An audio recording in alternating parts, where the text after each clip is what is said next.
The agenda No, tonight, two items? That legislative And the priorities. Training facility. Aerospace training facility. Okay, good, thank you, Marcy. Okay, so those two items, and we'll just kick it off with legislative priorities, looks like. Thank you very much. For the record, I'm Preeti Sridhar with the Public Affairs Executive Department. I'm here with Doug Levy to share with you our legislative priorities for 2014 and get your input, and also give you an update on where we are with the Central Sound Aerospace Training Center and show you a couple of renderings and how that project is progressing. So, as you know, our guiding principles for priorities remain the same. We want to make sure that as a city, we have local control, that we don't have unfunded mandates, and that we keep, the ability of the legislator to support issues that are important to us. As always, one of the most important areas of focus that we want to work with the legislature is transportation. We need a comprehensive transportation package. Many of you here have worked tirelessly, especially this session, to try to get a revenue package passed, and this is really critical for us. In Renton, our philosophy is we need to get the worst of the problems fixed first. We need to finish the work that we've already started. We need to look at, relief for congestion. Transportation is tied closely to jobs, the economy, to our freight mobility. And when we say all these, the first things that come to our mind is 405, 405, 405, SR 167. And we also want to look at ways that we can have a direct distribution of transportation budget and have some local options. As I mentioned, our biggest priority on the state level is the 405, 167 interchange, as well as 405 Renton to Bellevue. And we want to look at ways that there are increases to the capacity of our systems, which is really critical to Renton, it's critical to the Puget Sound and the state. All these are linked. In terms of 405, there's actually funding needs of about $960 million or more. And this is vital for the, to expedite and complete the 405-167 connector, and again, the 405 Renton Bellevue construction. There's been a lot of conversations and debates recently about different methods of looking at different revenue sources, managed lanes and tolling. And our point with the city is that we support it, but we want these programs to be implemented gradually and with a lot of public support. In addition to, ensuring that we get the funds locally, we strongly support a lot of these grant programs, and we ourselves have been recipients of some really great funding from the TIB, Freight Mobility Strategic Investment Board, Safe Routes to Schools, and our Complete Streets efforts.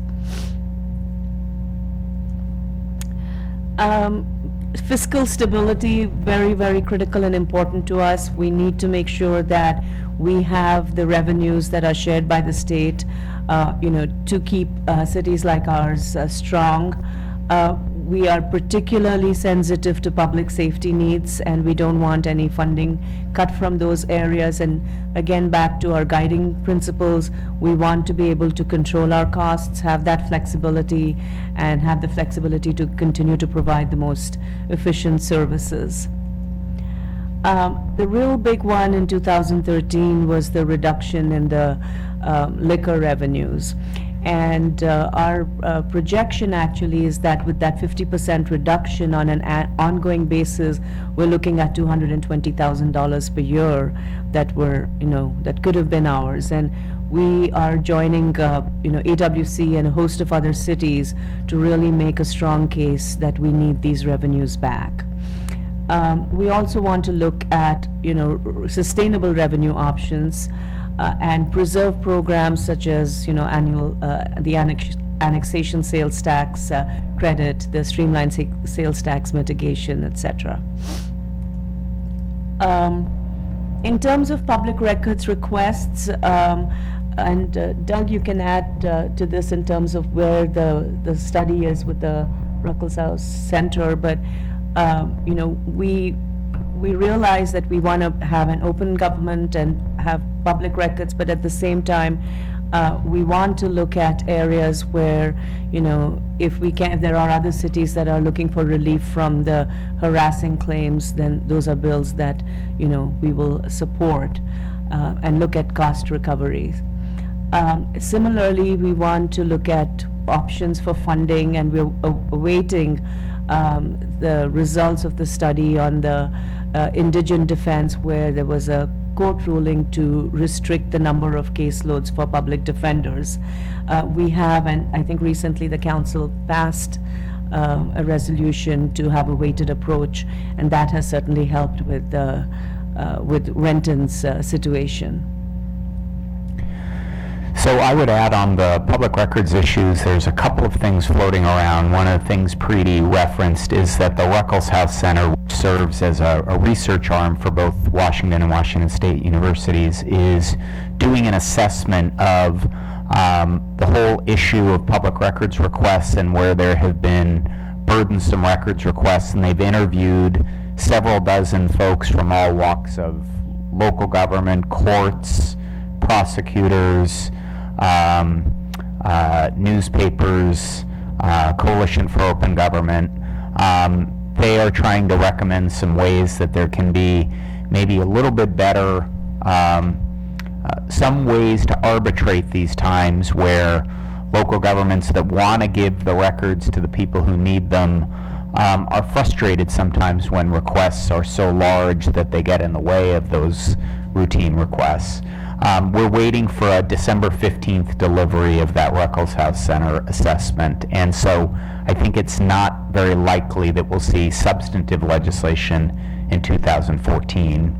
On the indigent defense, as Preeti mentioned, and I think for the city, I commend what you're doing. You're looking at some kind of a weighted system in anticipation of this new standard, which takes effect in January of 2015. There will be a bill that will look at some kind of fee authority for courts with things like criminal convictions, where you already have the ability to assess a fee, and there's been proposals in the past to increase that. Those types of things with fee authority for courts are going to be looked at as a way to help offset the cost impacts on cities or counties. I think, as Mr. Covington's pointed out, because you're going to the weighted system, that may be a less impactful issue for you than you may have thought several months ago, but still worthy of supporting a legislative effort if it goes forward. Economic development, aerospace infrastructure. Our greatest priority is the success of the 737 and 737 MAX, and an overall support of the aerospace industry, because that really has direct positive benefits for Renton.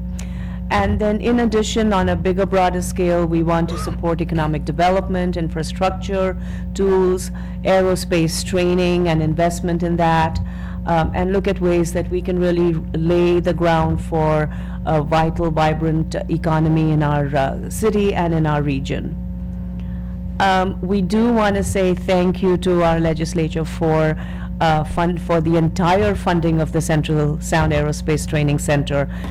When a couple of weeks ago I started finalizing the legislative priority, I had in that saying we will request, but we've got our request. So now we want to say a huge thanks, but at the same time we want to work really closely with the industry, stakeholders, and all those involved in this bigger, broader, really state-of-the-art training institute that will meet the needs for aerospace for years to come, and that's going to be located right here at the Renton Airport. This is one of those unfortunate losses in 2013 where there were funds from the Public Works Assistance account that were, taken and put into the general fund. And while it didn't have an immediate impact on Renton, this is a key source of of funding for a lot of other cities. So again, the AWC has taken on a strong role to try to get this Public Works Fund restored, and we are, supporting that effort. Another huge area of emphasis for us is public safety. We had some really good gains in 2013, and we want to continue to make strides to find ways that we can get revenue and get the assistance we need for all our public safety programs. As mentioned before, the liquor revenues for public safety are huge, and we want to continue to work on that. Various other programs, got the list here: municipal crime, justice assistance, auto theft prevention, the basic law enforcement academy training, E911 funds, gangs intervention and prevention, sex offender address verification. All these are areas that we'll continue to support and push for, so that we can get, keep our programs robust here. And if I might, I think there will be two fronts that we'll see the debate play out on liquor revenues. One, Preeti mentioned earlier that there are excise taxes distributed to cities and counties. That was the case before the system was privatized. It's the case now. That was where the legislature made a 50% reduction for 2013-15. It had actually been 100% reduction the year before, so it got a little better, but we would like to see that restored, and certainly 100% in bienniums going forward. Secondly, though, there's what used to be called the liquor profits when the state ran its own liquor stores. Now that's called the liquor revolving account. It's where the licensing and distributor fees that are paid under the new privatized system goes. And in 2012, at the very end of the session, the legislature capped the amount for cities and counties at 2011 levels. So if there's not a policy bill to reverse that, you will see a diminishing percentage for cities and counties going forward. And this is at the very time, of course, when we are taking on more of the law enforcement burden for the thefts, the shoplifting incidents, all of those things that are occurring under the new system. So there will be a policy bill to reverse that issue with the liquor revolving account that I think we'll want to be strongly supportive of. Thank you.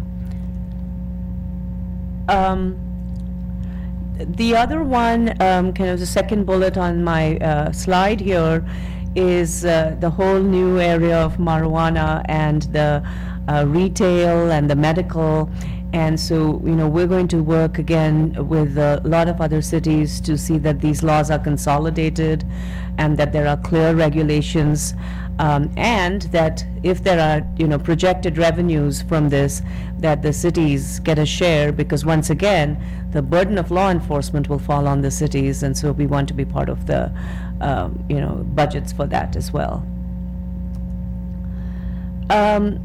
The other area, if you remember last year for 2013, we put in a request for the capital budget for $1.1 million for the Riverview Park Bridge, and we actually received that funding.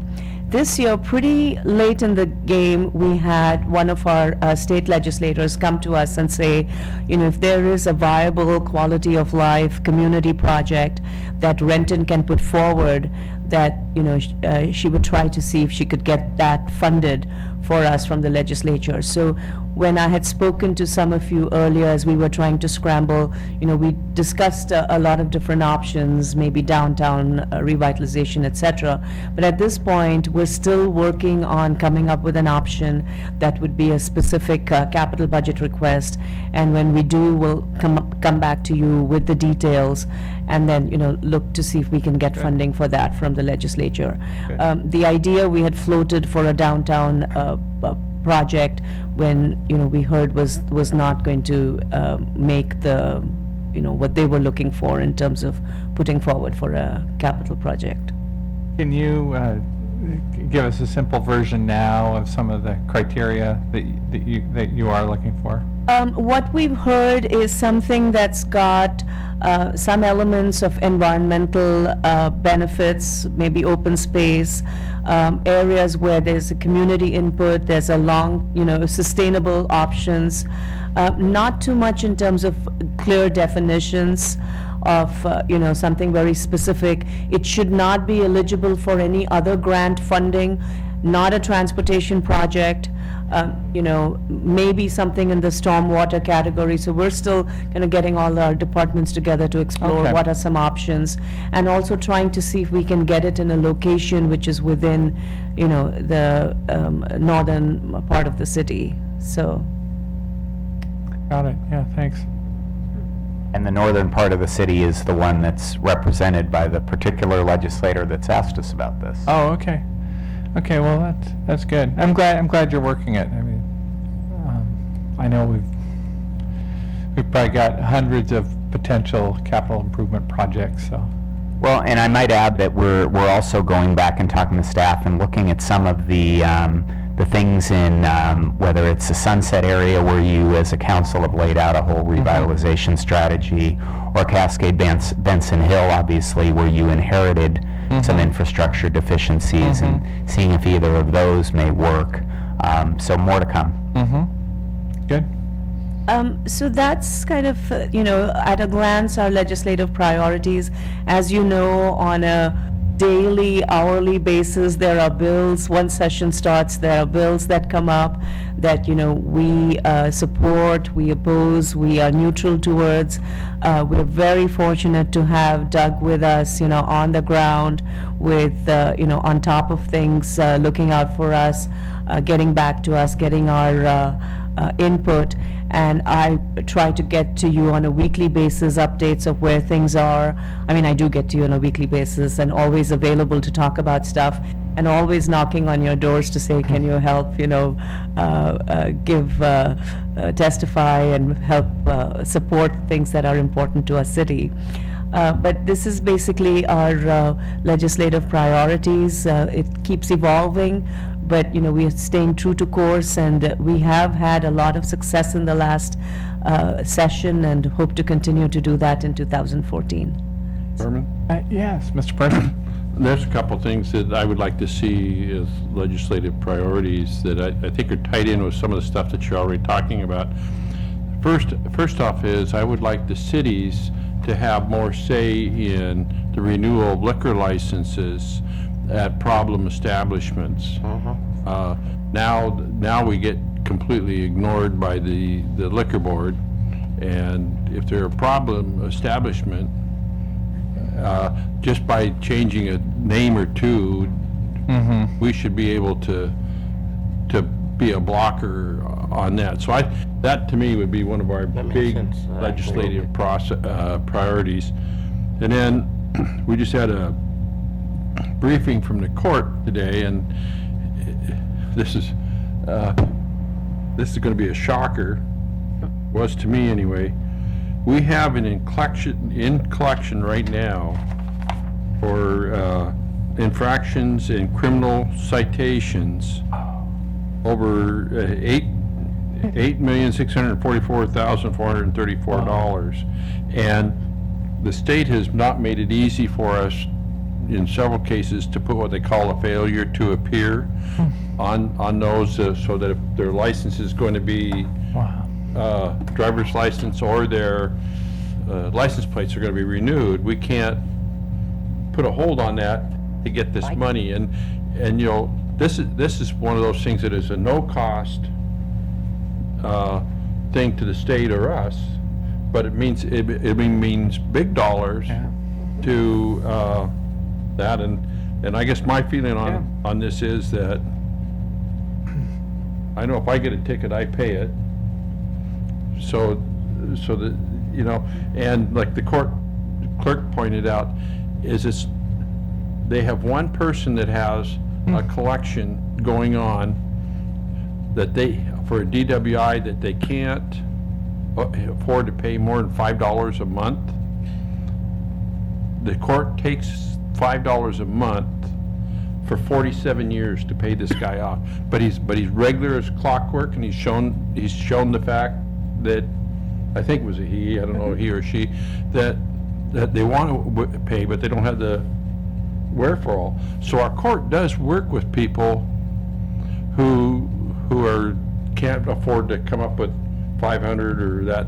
And they can do community service, they can do anything, but we need some more power to allow us to collect this money through collection or whatever. And then the other thing that's, we have another $3 million in uncollectible photo tickets, because you have to get 2 photo tickets in 1 year for us to be able to put a fail to appear on your vehicle license. So Why bother? a lot of people say, hey, I'm not gonna pay. So we need, and it's something that the legislature specifically put on was a 2, and those are, like I say, no cost things to the state or to us, but had tremendous revenue. And actually would bring revenue to the state, because Yeah. even though we're collecting this $8.6 million, 40% of that 80 Goes to the is state. going to go to the state on the different penalties. So that, to me, those 2 things are real high priorities. That's a good It one. would seem to me that a lot of other cities would want to join the bandwagon on that one. Hundreds of millions or billions, Yes. probably, by Yeah. the time you add it all up. So Councilmember Person, sounds like something we need to nail down a little more detail on. On the first one, if I could, are you suggesting that one of the legislative fixes we and others might seek would be additional controls and enforcement against uncollected Right. fines? Okay. Like, against their driver's licenses or their vehicle license renewals. And then possibly changing the 2 traffic safety camera infractions it takes to get someone into a failure to appear To scenario? Okay. We'll look into this some more and also, discuss with the other cities to see if they have similar situations and they've identified this and get back to you. It's almost $12 million in collections, just from Renton. So you can imagine if it was What that is statewide statewide. jurisdiction, Yeah. all of them. Oh, Yeah. That's a lot. Yeah, it's like we almost don't need to be prescriptive. We could just point out to the legislature, just more tools to help collect would make it, successful for them and us. I mean, and I don't want to put anybody, this is not suggesting that people should go to jail for not paying these. That's not the answer to the question, and that's not even suggesting we go there, but there are other civil tools that we could use to go after these people. And for the people that do pay their tickets, it's only fair that we would go after the ones Right. that do not. Exactly. Any other questions? Doug, anything else you'd like to add? The one other thing I was going to add, we've taken a little liberties with one of these issues because we're calling this a 2014 legislative priorities at a glance, and yet, as you all know, on transportation, we'd frankly love it if the legislature didn't have this go into 2014. As you know, there are negotiations going on a possible transportation package for the end of this year. We still have hopes of that happening. There was a negotiating meeting today. There's another one tomorrow, sort of up in the air. So obviously, we're putting that under 2014, but as you know, with the hope that, as with the training center, maybe it doesn't have to be there in 2014. Hope springs eternal. So talking about the training center, I did want to take this opportunity to give you a quick update on where we are and show you some recent renderings and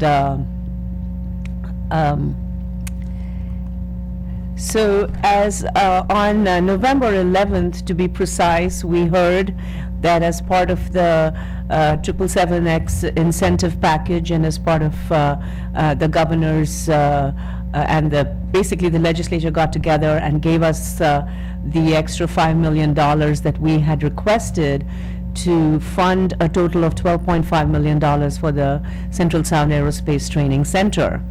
The location of the center is going to be at the Renton Airport. And through a couple of Beautiful. years of working with the industry, the goal here is to create a central training center, which is a state-of-the-art facility that will train workers for them to get jobs, within several, weeks of training to be eligible to, get jobs in the growing aerospace industry. This, as you see, is a drawing that gives a sense of what this facility could look like, and I've got a few more as we go forward. One of the most fantastic things about this center is its location. Right at the Renton Airport, right overlooking as the 737s, take off on their maiden flights, looking at the runway, not just to get, a sense, not just to get the training, but to really get a sense to immerse into this whole area of aerospace, and to also provide an access opportunity for the public to be able to, witness and to see the planes, and to see, to get close to this, to the industry, and, where the most successful planes are built, most successful planes in the world are built. These two drawings, show the exact location of the building, extending from where the old Renton Chamber building is at the airport. So a few things we've talked about. With this new $12.5 million of total funding, it will be a 21,000 square foot facility. It'll have 3 high bays. These bays will be able to have large plane parts such as wings and fuselage, so that the workers can actually get hands-on training, and when they leave, complete the training, they're ready to start working in the industry.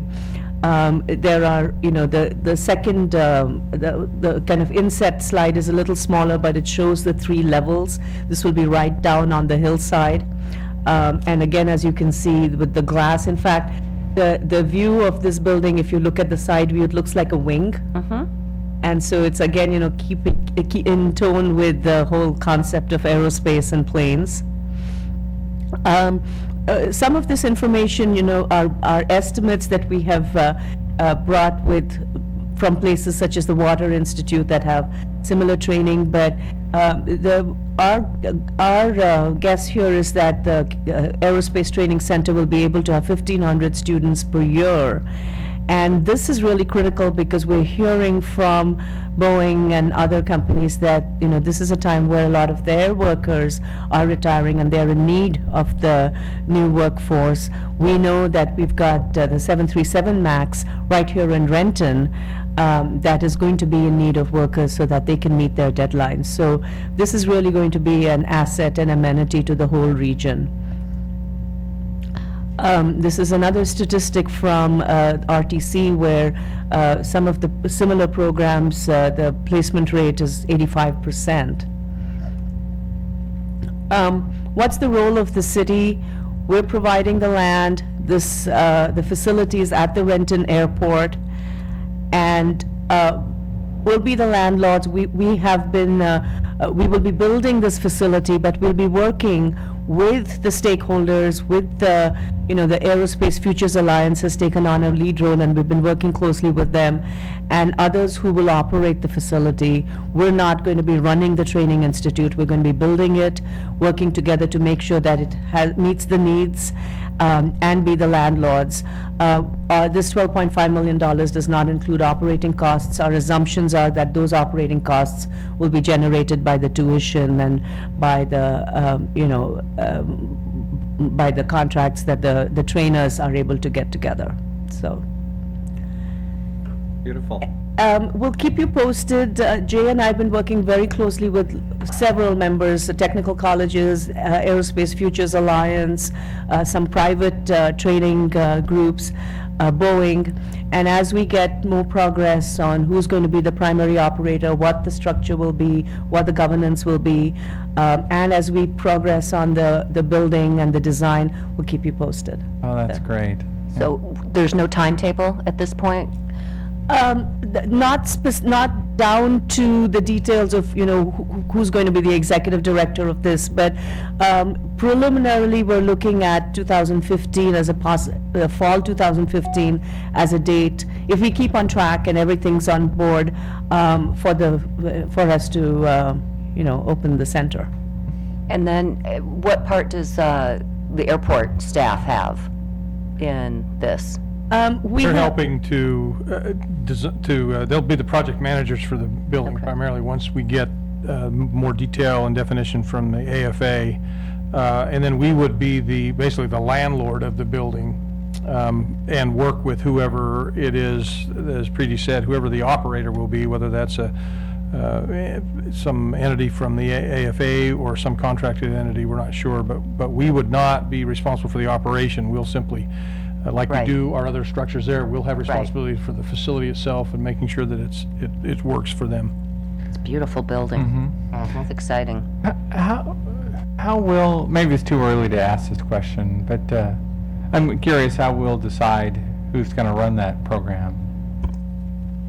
That's, go ahead. We've, from the very beginning, we have said we are, as part of the AFA Alliance, we're supporting the Alliance in this initiative and ultimately in their leadership. So they will have to determine Okay. who it is, whether it's, they create some group where they hire someone, or whatever they do, that's who will run the facility. And Okay. so we're, in effect, Preeti and I have been, one of the reasons we've been having a number of meetings is to try to get some clarity and definition, and report back to AFA about what it is that we would need before we can really move forward from where we are on this building. And the mayor's been very clear that he wants to make sure that we have those questions answered before the Okay. city spends any more of the state's money on this facility.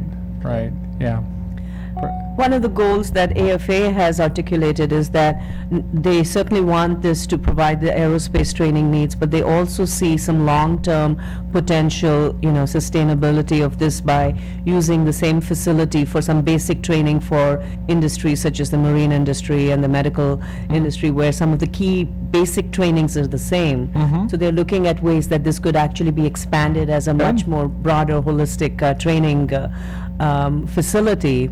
And so they're also wanting to work with certainly all the, South and technical colleges and not just one, and others, and then be very much in tune with the industry so that they get the data in terms of what the needs are, what the results are, what are the customized needs. So they've really been focusing on trying to look at this in a Sounds really good. bigger I think way. they're really so. doing it right. Good. I was just going to add that it's a sort of a testament to how important this project is and the training needs. Just to take a step back, there's been $12.5 million appropriated for this project out of three capital budgets in less than 2 years. Yeah. And I've been kicking around Olympia for 19, 20 years. You don't find that too often. So I think you should all be very proud that the importance of this facility is really being recognized. You're right, there's some tough questions on who operates it and how we make sure that makes sense and how you're protected as a landlord, but, this is just an amazing start. Mostly I asked the question because I think we'll just want to go fast on, getting there. It's very exciting, but I'll bet it'll be on top of us in no time, and I just want to make sure things are aligning, so it sounds like it's in good hands, though. Well, Very good. thank you. Any more questions? Not for me, council. All right, well, thank you very much. All right, and with that, committee of the whole is adjourned. Thank you.